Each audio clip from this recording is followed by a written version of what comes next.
నమస్కారం అమరావతి న్యూస్ కి స్వాగతం. ఈనాటి వార్తా విశేషాలు. ఏ పంటలు సాగు చేయాలో రైతులకు ముందే చెప్పాలని అధికారులకు ఏపీ సీఎం చంద్రబాబు సూచించారు. పంటల గిట్టుబాటు ధరలపై ఏర్పాటు చేసిన కేబినెట్ సబ్ కమిటీలో ఆయన సమీక్ష నిర్వహించారు. ఈ సందర్భంగా మాట్లాడుతూ బర్లీ పొగాకు మెట్రిక్ టన్నుకి 12,000, అలాగే కోకో కేజీకి 500 ధర చెల్లిస్తున్నట్లు తెలిపారు. పొగాకు, కోకో పంటల్ని కంపెనీలు కొనుగోలు చేసేలాగా చూడాలని అధికారుల్ని ఆదేశించారు. మద్దతు ధర కన్నా తగ్గితే రైతుల్ని నేరుగా ఆదుకోవాలని చెప్పారు. రైతులు నష్టపోకుండా ఈ ఏడాది హెచ్టీ బర్లీ పొగాకు రకానికి క్రాప్ హాలిడే ప్రకటిస్తున్నట్లు సీఎం వెల్లడించారు. ప్యూర్ జ్యూస్లపై జీఎస్టీ తగ్గింపునకి కృషి చేస్తానని సీఎం తెలిపారు. టిటిడి ప్రసాదంగా మ్యాంగో జ్యూస్ ఇవ్వాలని భావిస్తున్నట్లు చెప్పారు.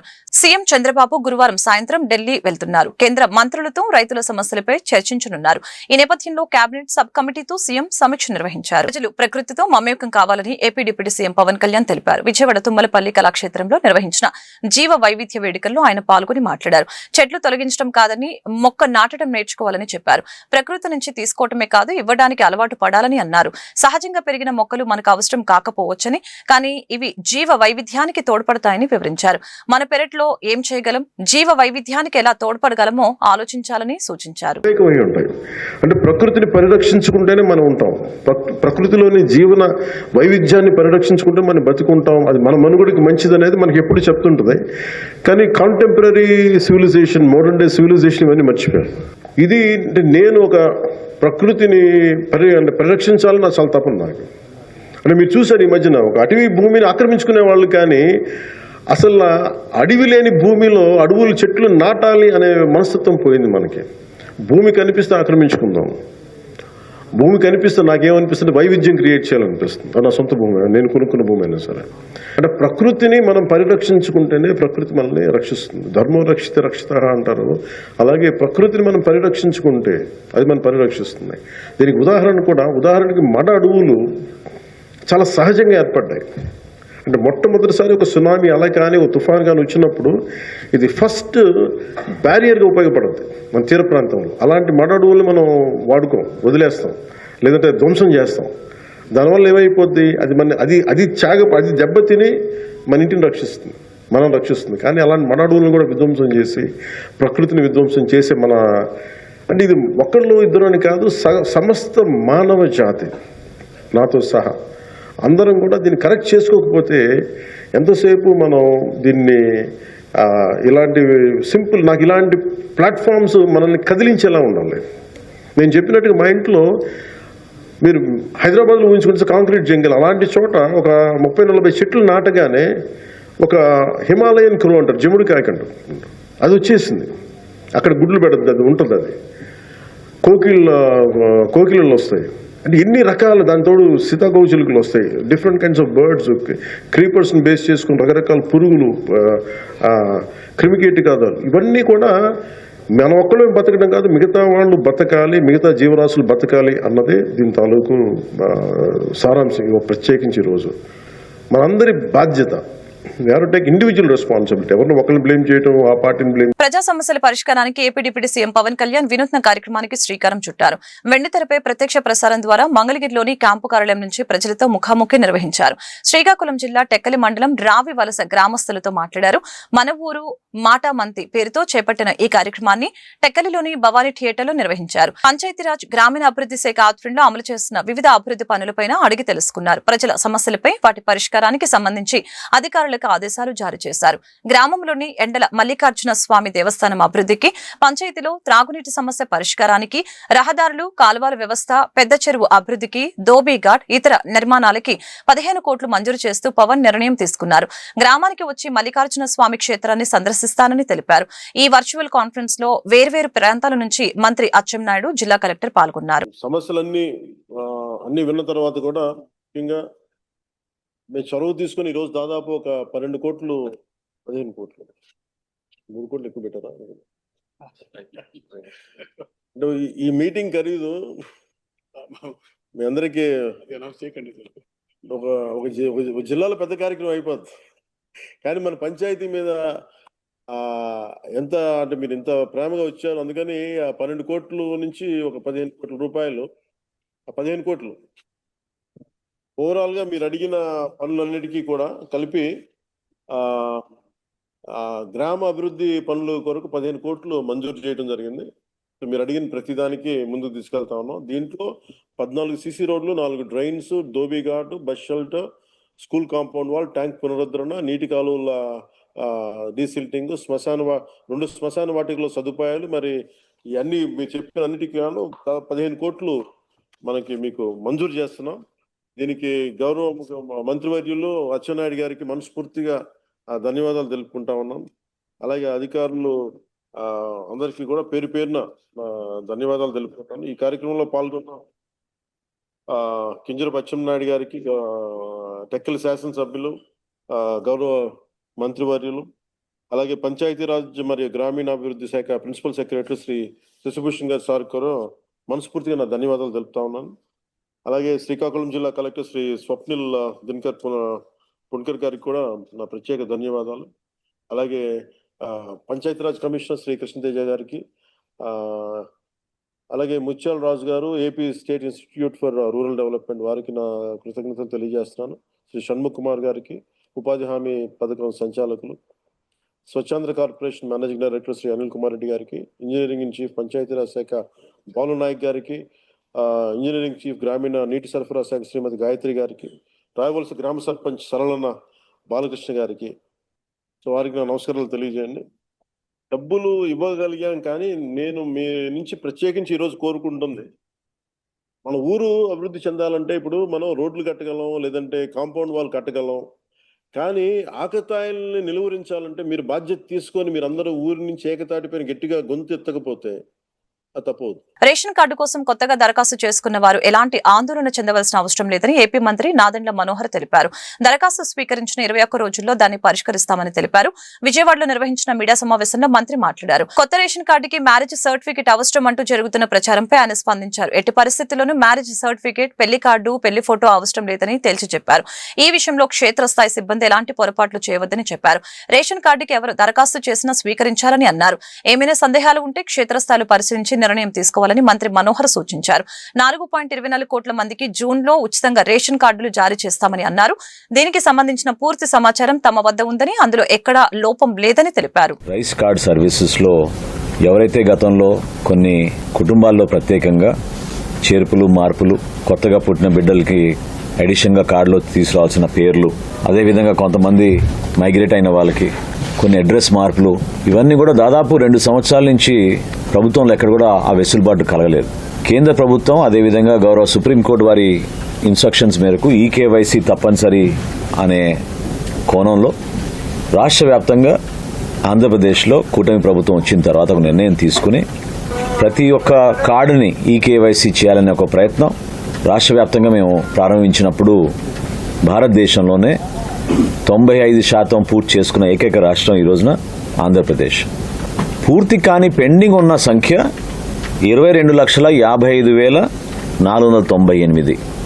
ఈ రోజు వరకు మాకు వచ్చిన అప్లికేషన్స్ 5,48,176.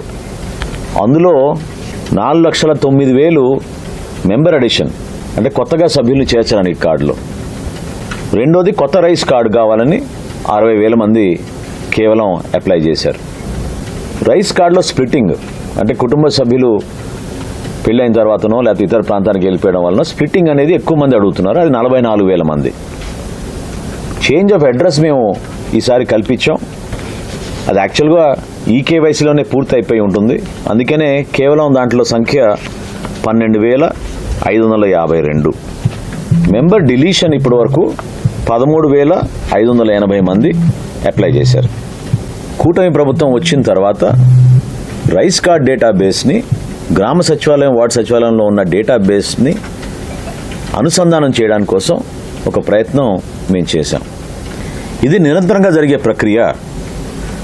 దయచేసి మీరెవరు కూడా తొందరపడిపోయి ఏదో పలానా తేదీకి ముగిసిపోతుందని మాత్రం మీరు అనుకోవద్దు. క్లోజింగ్ డేట్ లేదు దీనికి. మాకు ప్రభుత్వ ఆదేశాల మేరకు మాకు 21 రోజులు సమయం ఉంటుంది. ఒక అప్లికేషన్ తీసుకున్న తర్వాత 21 రోజుల్లో అప్లికేషన్ స్వీకరించిన తర్వాత తప్పకుండా మేము పరిష్కారం చేస్తాం. 4,24,59,128 మందికి ఉచితంగా మేము రైస్ కార్డ్స్ మేమే జారీ చేస్తాం జూన్ మాసంలో.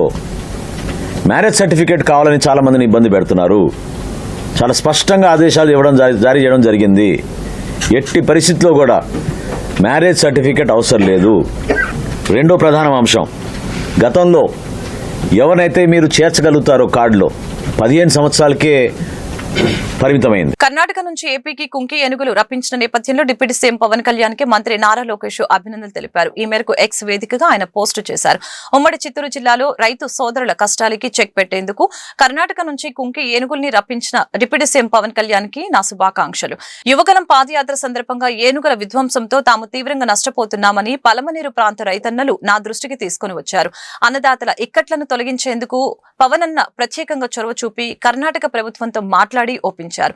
ఏపీ అవసరాలకి మరిన్న కుంకి ఏనుగులు ఇస్తామని హామీ ఇచ్చిన కర్ణాటక ప్రభుత్వానికి కూడా నా కృతజ్ఞతలు అని లోకేష్ పేర్కొన్నారు. ప్రజలకిచ్చిన హామీలను నెరవేర్చేదాకా కూటమి ప్రభుత్వంపై వైసీపీ నిరసన గలం వినిపిస్తూనే ఉంటుందని పార్టీ అధినేత మాజీ సీఎం వైఎస్ జగన్ తెలియజేశారు. ఈ క్రమంలో ఎన్నికల ఫలితాలు వెలువడిన జూన్ 4వ తేదీన వెన్నుపోటు డేగా నిర్వహిస్తామని ప్రకటించారు. ఆ రోజున ప్రజలతో కలిసి నిరసనలు చేపడతాం, కలెక్టర్లని కలిసి హామీల డిమాండ్ పత్రాలని సమర్పిస్తాం. చంద్రబాబు చేసిన మోసానికి నిరసనగా చేపడుతున్న ఈ కార్యక్రమంలో ప్రజలంతా కలిసి రావాలని కోరారు. చంద్రబాబు మరొకసారి తన మంత్రదండం బయటకు తీశారని, వ్యవస్థల్ని మేనేజ్ చేస్తూ తన మోసాలని ప్రశ్నించే వారి గొంతుల్ని నొక్కేస్తున్నారని ఆరోపించారు. ఈ క్రమంలోనే లిక్కర్ స్కామ్ అంటూ తప్పుడు ప్రచారం తెరపైకి తెచ్చి రాజకీయ కక్ష సాధింపు చర్యలకు దిగారని అన్నారు. గురువారం తాడేపల్లిలో ఆయన మీడియాతో మాట్లాడారు. అసలు లిక్కర్ స్కామ్ కి తెరతీసింది చంద్రబాబు అని ఆరోపించారు. బెల్ట్ షాపుల పేరుతో దోచుకుంటున్నారని మండిపడ్డారు. చివరికి ప్రలోభాలకి లొంగిపోయి విజయసాయిరెడ్డి కూడా చంద్రబాబుకి అమ్ముడుపోయారని విమర్శించారు. నిజమైన స్కామ్స్టర్ ఎవరు? చంద్రబాబు గారు కాదా అని అడుగుతా ఉన్నా. 2014 నుంచి 19 మధ్య చంద్రబాబు చేసిన లిక్కర్ స్కామ్ మీద చంద్రబాబు నాయుడు గారు బెయిల్ మీద లేడా అని అడుగుతా ఉన్నా. తన కేసును వీకెన్ చేసుకునే దానికోసం ఇప్పుడు వైఎస్ఆర్సీపీ ప్రభుత్వం మీద తాను ఇటువంటి ఫాల్స్ కేసు ఒకటి ఫాయిస్టర్ చేసినాడు అన్నది వాస్తవం.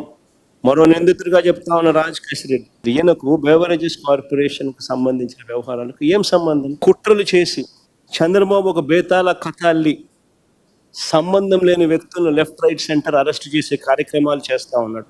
రాజంపేట ఎంపీ అయిన మిథున్ రెడ్డికి ఏం సంబంధం? రాష్ట్ర ప్రభుత్వానికి చెందిన బేవరేజెస్ కార్పొరేషన్ లిక్కర్తో మిథున్ రెడ్డికి ఏం సంబంధం?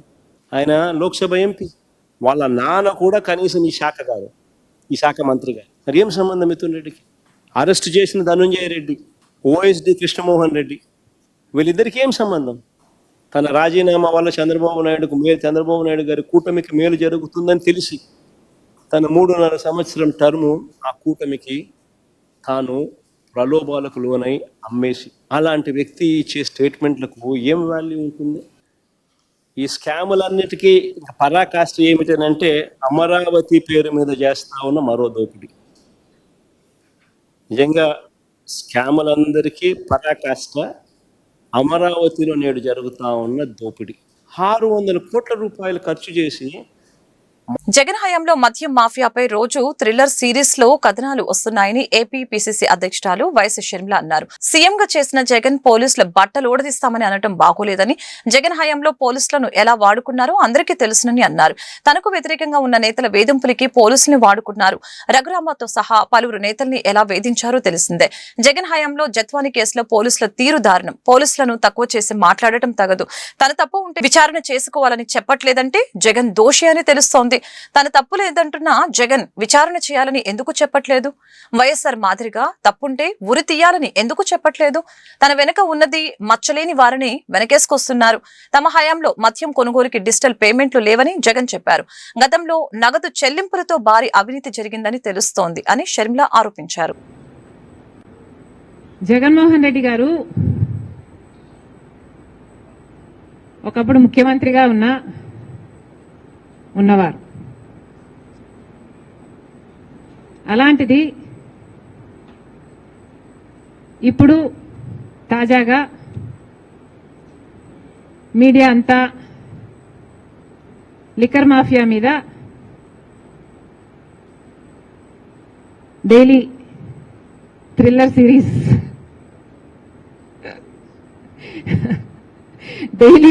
సిరీస్ నడుపుతోంది.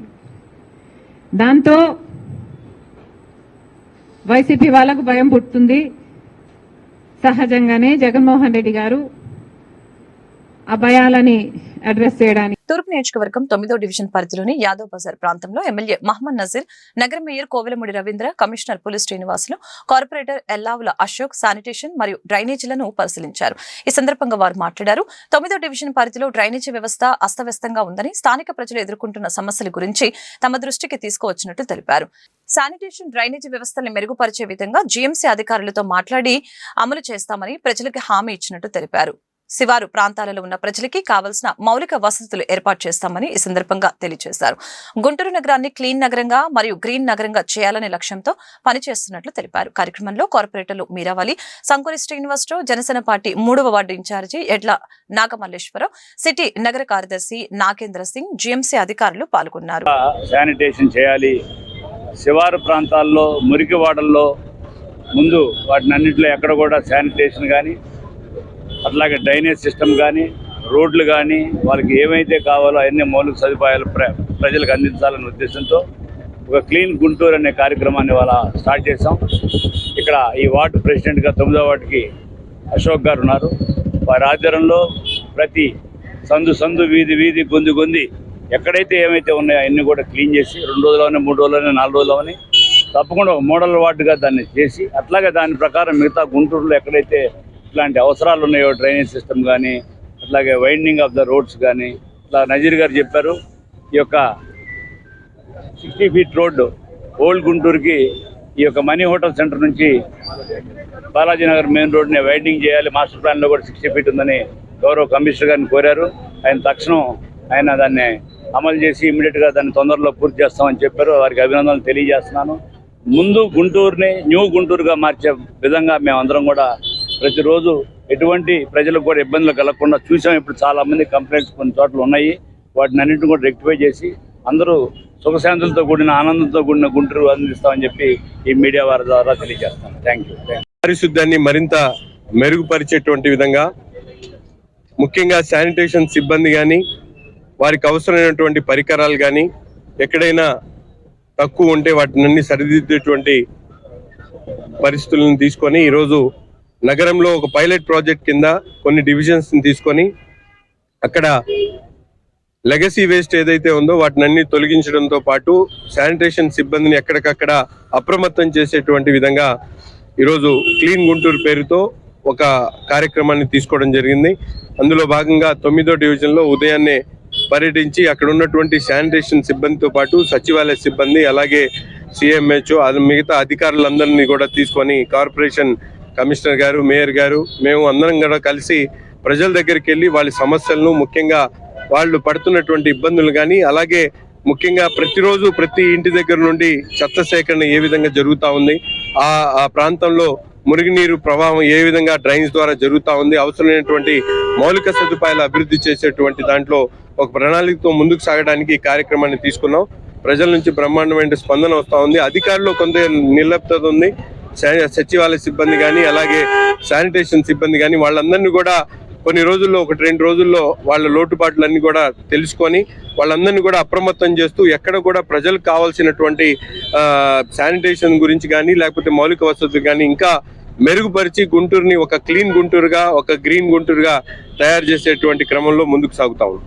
గుంటూరు నగరపాలక సంస్థ పరిధిలో గౌరవ మేయర్ గారు చార్జ్ తీసుకున్న తర్వాత వారి యొక్క ఆలోచన ప్రకారము గౌరవ ఎమ్మెల్యేస్, లోకల్గా 3 ఎమ్మెల్యేస్ ఉన్నారు, గౌరవ సెంట్రల్ మినిస్టర్ గారు, వీరందరి యొక్క ఆలోచన విధానాన్ని బట్టి మన గుంటూరు నగరంలో ఒక్కొక్క ఎలక్షన్ వార్డు ఒక నమూనాగా చూపించాలనే ఉద్దేశంతో ముఖ్యంగా శానిటేషను, డ్రైన్స్ క్లీనింగ్ కానీ, తర్వాత గ్రీనరీ కానీ ఇవన్నీ కూడా ఒక్కొక్క వార్డుని మోడల్గా చూపించుకుంటూ వెళ్ళాలనే కార్యక్రమంలో భాగంగా ఈరోజు గుంటూరు నగరంలో ఉన్నటువంటి ward number 9, election ward number 9లో ఈ యాక్టివిటీ స్టార్ట్ చేయడం జరిగింది.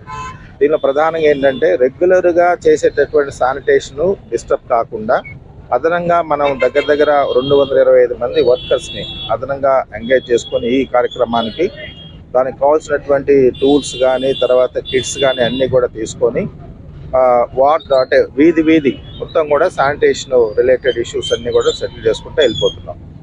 3 రోజులు పట్టినాయి, 4 రోజులు పట్టినాయి, ఎన్ని రోజులైనా మొత్తం వార్డు మొత్తం క్లీన్ చేసిన తర్వాత నెక్స్ట్ వార్డుకి వెళ్ళటం జరుగుతుంది. సో దీనికి ప్రజలందరూ సహకరించాలి. ఎందుకంటే ఇప్పుడు మేము చూసినప్పుడు కొన్ని చోట్ల డ్రైన్స్ క్లోజ్ చేస్తున్నారు. క్లోజ్ చేసి ఆ డ్రైన్స్ మరి ఫ్రీ ఫ్లో లేకుండా శానిటేషన్ వాళ్ళు వెళ్ళి డ్రైన్స్ క్లీనింగ్కి అవకాశం లేకుండా కూడా క్లోజ్ చేస్తున్నారు. అట్లాంటివన్నీ కూడా వాళ్ళు రిమూవ్ చేసుకొని స్వచ్ఛందంగా సహకరించినట్లయితే తద్వారా గుంటూరు నగరాన్ని చాలా పరిశుభ్రమైన నగరంగా భావి రోజుల్లో చూడటానికి అవకాశం ఉంటుంది. ఎవరైతే కష్టపడుతున్నారో వాళ్ళందరికీ కూడా మీరు అన్ని రకాలుగా ప్రోత్సాహాన్ని అందించాలని చెప్పేసి మీరు మిమ్మల్ని అందరినీ రిక్వెస్ట్ చేసుకుంటూ, మహిళల ఆర్థిక అభివృద్ధి ప్రధాన లక్ష్యంగా ముఖ్యమంత్రి నారా చంద్రబాబు నాయుడు తీసుకుంటున్న నూతన సంస్కరణలకి అనుగుణంగా రాష్ట్ర మహిళా సహకార ఆర్థిక సంస్థ పనిచేస్తుందని నూతన చైర్పర్సన్ పీతల సుజాత తెలిపారు. గురువారం గుంటూరు జెడ్పీ రోడ్డు మహిళా ప్రాంగణంలో ఆంధ్రప్రదేశ్ మహిళా సహకార ఆర్థిక సంస్థ కార్యాలయంలో రాష్ట్ర మహిళా సహకార ఆర్థిక సంస్థ చైర్పర్సన్ గా పీతల సుజాత బాధ్యతలు స్వీకరించారు. తొలుత మహిళా ప్రాంగణం ఆవరణలోని మాజీ ముఖ్యమంత్రి నందమూరి తారక రామారావు విగ్రహానికి ఆమె పూలమాలలు వేసి ఘనంగా నివాళులర్పించారు. ఈ సందర్భంగా పీతల సుజాత మీడియాతో మాట్లాడారు. మహిళల సమస్యల పరిష్కారానికి రాష్ట్ర ముఖ్యమంత్రి నారా చంద్రబాబు నాయుడు చిత్తశుద్దితో ప్రణాళిక ప్రకారం పనిచేస్తున్నట్లు తెలిపారు. రాష్ట్ర మహిళా సహకార ఆర్థిక సంస్థ ద్వారా నిస్సహాయ స్థితిలో ఉన్న మహిళలకి ఆదరణ కల్పించడంతో పాటు వారిని మంచి వ్యాపారవేత్తలుగా తీర్చిదిద్దడానికి అవసరమైన నైపుణ్యాలపై శిక్షణ ఇచ్చి స్వయం ఉపాధి పొందేలాగా అనేక కార్యక్రమాలను చేపట్టడం జరుగుతుందని తెలిపారు. త్వరలోనే తల్లికి వందనం, మహిళలకి ఉచిత ఆర్టీసీ ప్రయాణ సౌకర్యం కూటమి ప్రభుత్వం కల్పిస్తుందని చెప్పారు. ఈ కార్యక్రమంలో రాష్ట్ర మహిళా సహకార ఆర్థిక సంస్థ managing director M Venugopal Reddy, సంస్థ జిల్లా అధికారులు పాల్గొన్నారు.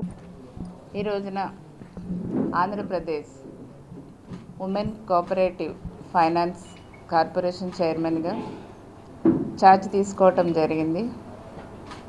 ఈ అవకాశం ఇచ్చినందుకు మై గాడ్ ఫాదర్ గౌరవ ముఖ్యమంత్రి వర్యులు శ్రీ నారా చంద్రబాబు నాయుడు గారికి, మా సోదరులు లోకేష్ బాబు గారికి నా హృదయపూర్వక నమస్కారాలు తెలియజేస్తున్నా, కృతజ్ఞతలు తెలియజేస్తున్నా.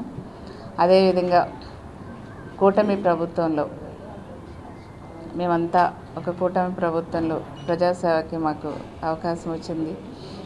ఈ రోజున జనసేన అధ్యక్షులు డిప్యూటీ సీఎం గారు పవన్ కళ్యాణ్ గారికి, అదేవిధంగా బీజేపీ వారికి, పురంధరేశ్వరి గారికి కూడా నా నమస్కారాలు తెలియజేస్తూ కృతజ్ఞతలు తెలియజేస్తున్నానండి. ఈ రోజున ప్రభుత్వం వచ్చిన తర్వాత, కూటమి ప్రభుత్వం ఏర్పడిన తర్వాత ఎన్నో ప్రజా సమస్యల పరిష్కారానికి ముందుకు వెళ్తున్నాం. అందులో ముఖ్యంగా ఉమెన్కి సంబంధించినటువంటి సమస్యల్ని చిత్తశుద్ధితో పరిష్కరించడానికి గౌరవ ముఖ్యమంత్రి వర్యులు చంద్రబాబు నాయుడు గారు ఒక మంచి ప్రణాళికలతో ముందుకు వెళ్తున్న విషయాన్ని కూడా తెలియజేస్తున్నానండి. ఇప్పుడు నేను ఛార్జ్ తీసుకున్నటువంటి శాఖ ఉమెన్ ఫైనాన్స్ కార్పొరేషన్. ఇక్కడే మనం ఈ ప్రాంగణాలన్నీ కూడా ఉమెన్కి నిస్సహాయ స్థితిలో ఉన్నటువంటి మహిళలకి ఆశ్రయం కల్పించి వాళ్ళకి అన్ని విధాల ఆదరణ ఇవ్వటంతో పాటుగా వాళ్ళని మంచి ఎంటర్‌ప్రెన్యూర్స్‌గా తయారు చేయడానికి కూడా స్కిల్ డెవలప్మెంట్ ద్వారా వాళ్ళకి అన్ని నైపుణ్యత కల్పించి ప్రభుత్వం ద్వారా వాళ్ళ కాళ్ళ మీద వాళ్ళు నిలబడేలాగా ఈ ఫైనాన్స్ కార్పొరేషన్ ద్వారా ఎన్నో కార్యక్రమాలు చేపట్టడం జరుగుతుంది. మేము 2014-19లో ఉన్నప్పుడు కూడా చాలా మంచి కార్యక్రమాలు ఈ డిపార్ట్మెంట్ ద్వారా, ఉమెన్ అండ్ చైల్డ్ డిపార్ట్మెంట్ ద్వారా, ఈ ఫైనాన్స్ కార్పొరేషన్ ద్వారా కూడా ఎన్నో కార్యక్రమాలు ఆనాడు చంద్రబాబు నాయుడు గారి యొక్క సారథ్యంలో చేపట్టడం జరిగింది. మళ్ళీ ఇప్పుడు కూటమి ప్రభుత్వం వచ్చిన తర్వాత గొప్ప గొప్ప రిఫార్మ్స్ అన్ని డిపార్ట్మెంట్లను కూడా తీసుకొస్తున్నారు సీఎం గారు. ఈ డిపార్ట్మెంట్లో కూడా తీసుకొచ్చి మహిళల ఆర్థిక అభివృద్ధికి తోడ్పడుతూ ముందుకు వెళ్ళాలనేది మా లక్ష్యంగా మేము పనిచేస్తాం. సో డెఫినెట్గా మహిళలకు అన్ని విధాలుగా కూడా కూటమి ప్రభుత్వం అండగా ఉంటుంది.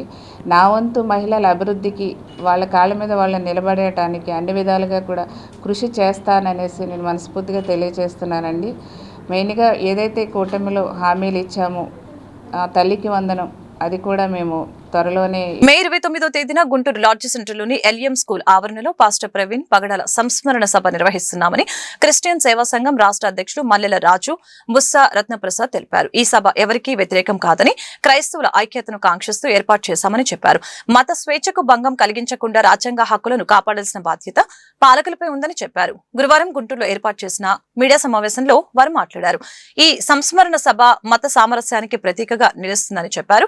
పాస్టర్ ప్రవీణ్ పగడాల మృతిపై భిన్నాభిప్రాయాలు ఉన్నాయని, దీనిపై న్యాయస్థానంలో పలువురు పిల్ వేయటం జరిగిందని చెప్పారు. ఈ సమావేశంలో జేఏసీ నేతలు M Manikumar, T Ravikiran, Johnson, Bandlamudi Stalin, Premaraju, K Jayasudha, Shyamprasad, Abdul Khadir పాల్గొన్నారు. 2025 సంవత్సరం మార్చి నెల 24వ తారీఖు రాత్రి క్రైస్తవుల పక్షాన ఒక యోధుడిగా, క్రైస్తవుల యొక్క బాణిని ముందు తీసుకెళ్లే ఒక జ్ఞానిగా నేలకు రాలిన రోజు రాజమండ్రి దగ్గర కొంతమూరు అనే గ్రామంలో అనాథ శవమయ అనుమానాలతో కూడిన ఒక డెడ్ బాడీ దొరికిన రోజు మార్చి 24.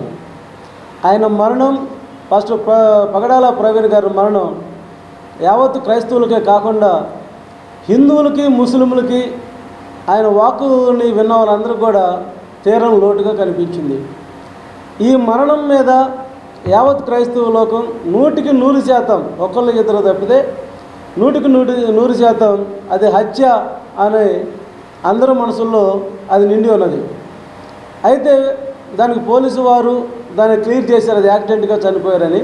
దాని గురించి మేము మాట్లాడదలుచుకోలేదు. కానీ సుప్రీంకోర్టులో, హైకోర్టులో మా పెద్దలు కే పాల్ గారు, హర్ష్ కుమార్ గారు లాంటి పెద్దలు, ఇంకా శాలేం రాజు గారు తండ్రి సన్నిధి చిలకలూరిపేట వారు లాంటి వాళ్ళందరూ కూడా కేసులు వేశారు.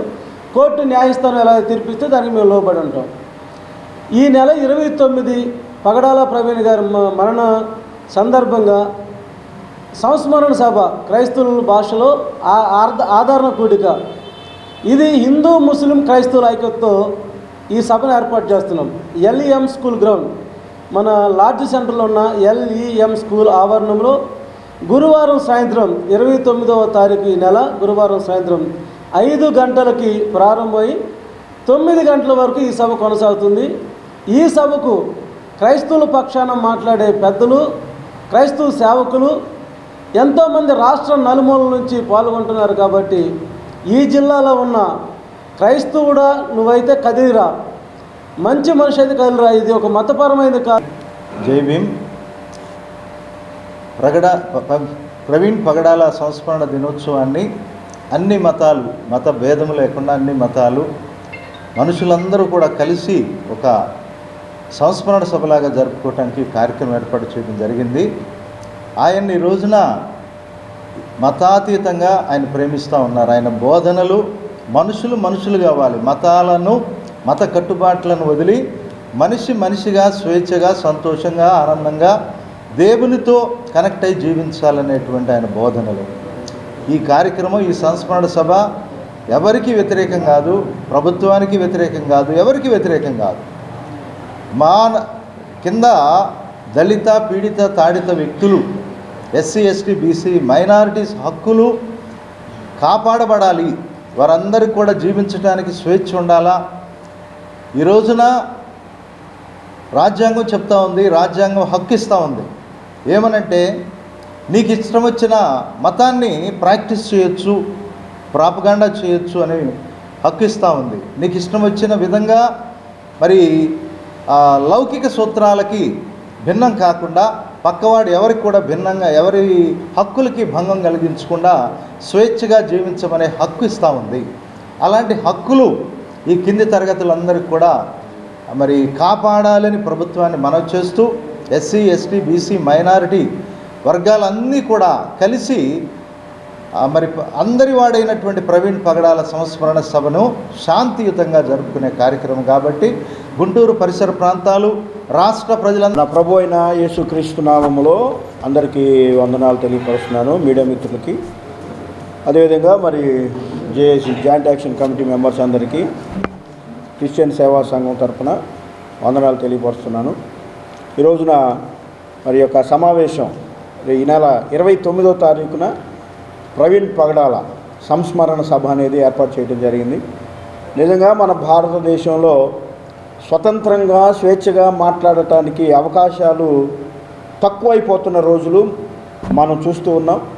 అటువంటి పరిస్థితుల్లో భారత రాజ్యాంగం మనకిచ్చిన హక్కులను కూడా మనం వాడుకోలేని పరిస్థితిని మరి వ్యక్తులు కల్పిస్తున్న పరిస్థితులను మనం గమనిస్తున్నాం. కనుక ఈ రోజున భారతదేశంలో క్రైస్తవ్యం ఎన్ని రకాలుగా ఉపయోగపడింది, ఎంత మంచి చేసింది అనేది భారతదేశ ప్రజలకు తెలుసు.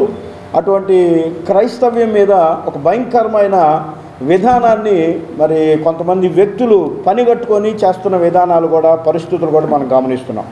కనుక క్రైస్తవులందరూ మరి ఒక తాటి మీదకి వచ్చి ఒక ఐక్యతతో దేవుని మాటలను ప్రకటించడానికి ఇదొక వేదికగా మేము ఏర్పాటు చేస్తున్నాం. కనుక ప్రతి క్రైస్తవ వ్యక్తిని, సంఘాన్ని, సంఘ సభ్యులను, సేవకులను, మరి ఇతర వ్యక్తులందరినీ కూడా, ఎందుకంటే భారతదేశం అనేది లౌకిక వాదం కలిగిన దేశం. అంతర్జాతీయ యోగా దినోత్సవం సందర్భంగా రాష్ట్ర ప్రభుత్వం ప్రకటించిన యోగాంధ్ర 2025ని గుంటూరు నగరంలో విజయవంతం చేయాలని నగర మేయర్ కోవెలమూడి రవీంద్ర, నగర కమిషనర్ పులి శ్రీనివాసులు కోరారు.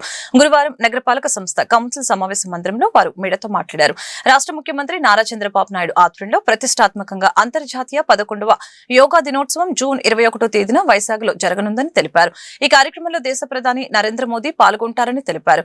వరల్డ్ యోగా డేకి సుమారు 5 లక్షల మంది హాజరై గిన్నిస్ రికార్డు సాధించేలాగా అందరూ కృషి చేయాలని అన్నారు. యోగా దినోత్సవం సందర్భంగా నగరంలో ఆసక్తి కలిగిన వారు వెబ్సైట్ ద్వారా తమ వివరాలు నమోదు చేసుకోవాలని సూచించారు.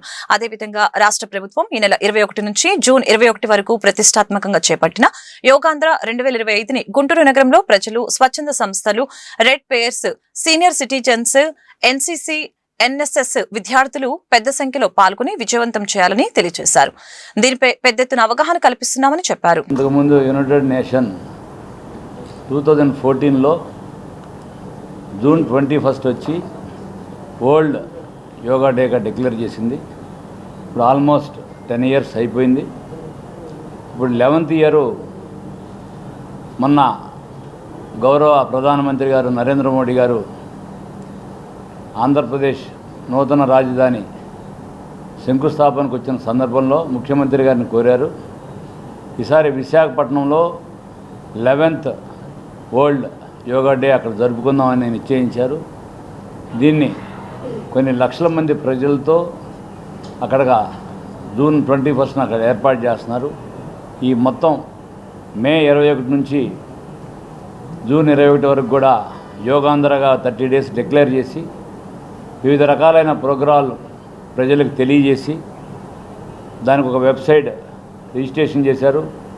తర్వాత ప్రమోషన్సు, ఈ యొక్క పబ్లిక్ గ్యాదరింగు, తర్వాత వాళ్ళ ఒక రావడానికి ట్రాన్సిట్ ప్లాన్ ఇవన్నీ కూడా ప్రభుత్వం వారు ఏర్పాటు చేస్తున్నారు. వివిధ సచివాలయాలతో సహా రిజిస్ట్రేషన్, ఈ యొక్క సభ్యులను రిజిస్ట్రేషన్ చేసి ప్రతి జిల్లాలో కూడా ఇది వివిధ రకాలైన సంస్కృతి కార్యక్రమాలు చేయాలని చెప్పి ప్రభుత్వం ఆదేశించింది. దానిలో భాగంగా ఇవాళ గౌరవ కమిషనర్ గారు శ్రీనివాస్ గారు గుంటూరులో రానున్న కాలంలో ఈ గత 20 రోజుల్లో ఏ విధంగా పబ్లిసిటీ కానీ యోగా గురించి ప్రజలకు తెలియజేయడంలో కానీ, ఇక్కడ జరుగుతున్న సాంస్కృతిక కార్యక్రమాలు ఏ విధంగా చేయాలని కానీ ఇప్పుడు మీడియాకు వివరించారు. ప్రభుత్వం ఈ విధంగా చేస్తున్నందుకు మేమందరం హృదయపూర్వకమైన ధన్యవాదాలు తెలియజేస్తూ రేపు జూన్ 21 జరిగే యోగా డే విశాఖపట్నంలో ప్రజలందరూ అక్కడికి వచ్చి ఒక గిన్నీస్ వరల్డ్ రికార్డులో అది ఒక రికార్డ్ అయ్యేటట్టుగా మీరందరూ దానికి బాధ్యతాయుతంగా వ్యవహరించాలని కోరుకుంటూ మేము అప్పీల్ చేస్తూ తప్పకుండా దాన్ని జయప్రదం చేయాలని చెప్పి కోరుకుంటూ ఈ అవకాశం కల్పించిన కమిషనర్ గారికి ధన్యవాదాలు. భారత ప్రభుత్వం తీసుకున్న నిర్ణయం మేరకు world yoga day June 21 start చేసి 10 ఇయర్స్ కంప్లీట్ అయిపోయింది. ఈ సంవత్సరం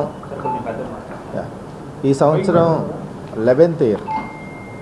ఈ 11th ఇయర్ మనకి మన రాష్ట్ర ప్రభుత్వం యొక్క ఆధ్వర్యంలో గౌరవ ముఖ్యమంత్రి గారి యొక్క లీడర్షిప్లో ప్రధానమంత్రి గారు గెస్ట్గా జూన్ 21వ తేదీ వైజాగ్లో ఒక 5 లక్షల మంది యోగా సాధకులతో ఈ ప్రోగ్రాము డిజైన్ చేశారు. దీనికి సంబంధించి అక్కడ జరగటమే కాకుండా మరి అన్ని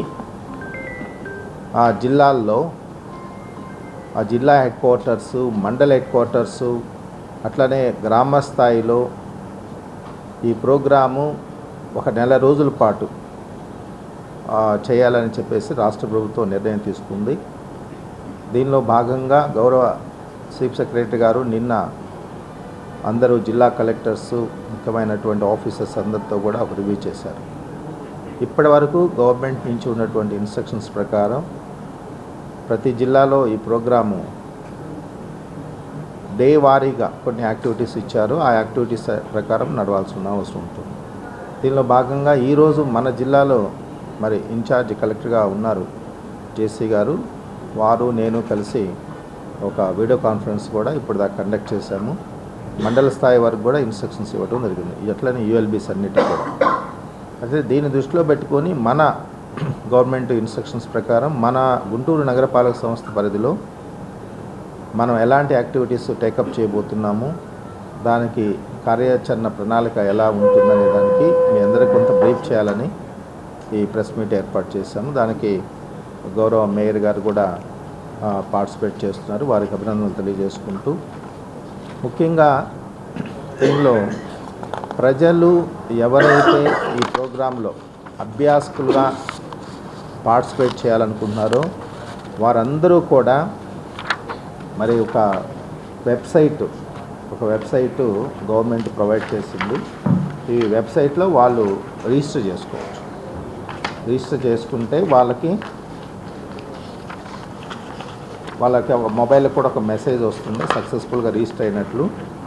వాళ్ళు ఎక్కడ ఏ ప్లేస్లో వాళ్ళు పార్టిసిపేట్ చేయాలనుకుంటున్నారు, అంటే గుంటూరా లేకపోతే సమ్ అదర్ ప్లేసా, ఎట్లాగైనా సరే ఏదైనా ఒక రిజిస్ట్రేషన్ అయితే. ఈ వార్తలు ఇంతటితో సమాప్తం. మరొక బులెటిన్ మళ్ళీ కలుద్దాం. నమస్కారం.